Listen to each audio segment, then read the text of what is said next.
जय श्री कृष्णा, राधे राधे।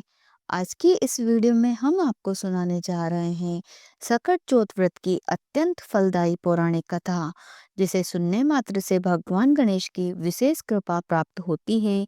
कहा जाता है कि यह व्रत संतान सुख, सौभाग्य और परिवार की बाधाओं को दूर करता है।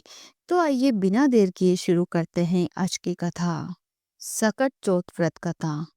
एक साहूकार और एक साहूकारनी थे। वह धर्म पुण्य को नहीं मानते थे। इसके कारण उनके कोई बच्चा नहीं था। एक दिन साहूकारनी पड़ोसी के घर गई।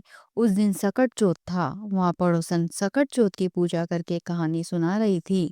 साहूकारनी ने पड़ोसन से पूछा, तुम क्या कर रही हो?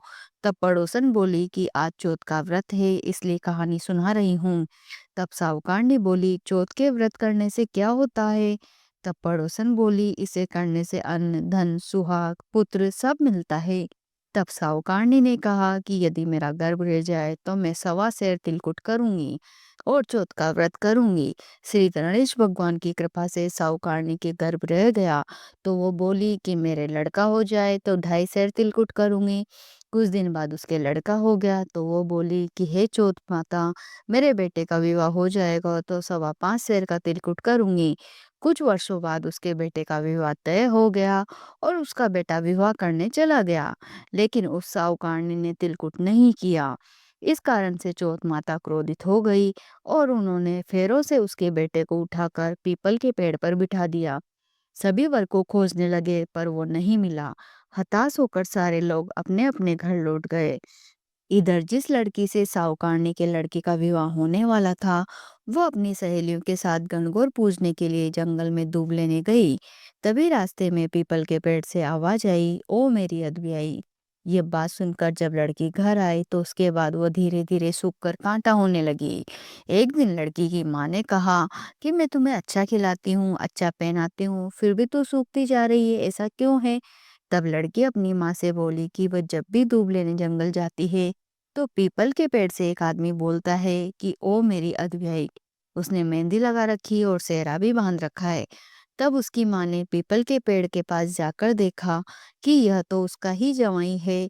तब उसकी माँ ने जवाई से कहा कि यहाँ क्यों बैठे हो? मेरी बेटी को तो अदबियाई कर दिया और अब क्या लोगे? साहूकारनी का बेटा बोला, मेरी माँ ने चौथ का तिलकुट बोला था लेकिन नहीं किया, इसलिए चौथ माता ने नाराज होकर यहाँ बिठा दिया है। यह सुनकर उस लड़की की माँ साहूकारनी के घर गई और उससे पूछा कि तुमने सकट चौथ का कुछ बोला है क्या? तब साहूकारनी बोली कि तिलकुट बोला था। उसके बाद साहूकारनी बोली कि मेरा बेटा घर आ जाए तो 2.5 मन का तिलकुट करूंगी। इससे श्री गणेश भगवान प्रसन्न हो गए और उसके बेटे को फेरों में लाकर बिठा दिया। बेटे का विवाह धूमधाम से हो गया।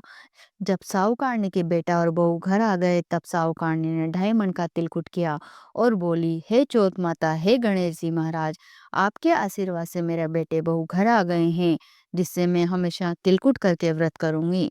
इसके बाद सारे नगरवासियों ने तिलकुट के साथ सकट व्रत करना प्रारंभ कर दिया। हे सकट चौथ माता, जिस तरह साहूकारनी को बेटे बहू से मिलवाया, वैसे ही हम सबको मिलवाना। इस कथा को कहने वाले, सुनने वाले और हुंकार भरने वाले सब पर कृपा दृष्टि बनाए रखना। बोलो सकट चौथ कीजिए, गणेश भगवान कीजिए। तो दोस्तों, सकट चौथ माता और भगवान गणेश हमें यह सिखाते हैं कि सच्चे मन से लिया गया वचन अवश्य पूरा करना चाहिए। जो भी श्रद्धा से सकट चौथ का व्रत करता है, कथा सुनता है या सुनाता है, उसके जीवन से संतान बाधा, कष्ट और दरिद्रता दूर होती है। अगर आपको यह कथा पसंद आई हो तो वीडियो को लाइक करें, चैनल को सब्सक्राइब करें और इसे अपने परिवार व मित्रों के साथ शेयर जरूर करें। बोलो सकट चौथ माता की जय, श्री गणेश जी महाराज की जय।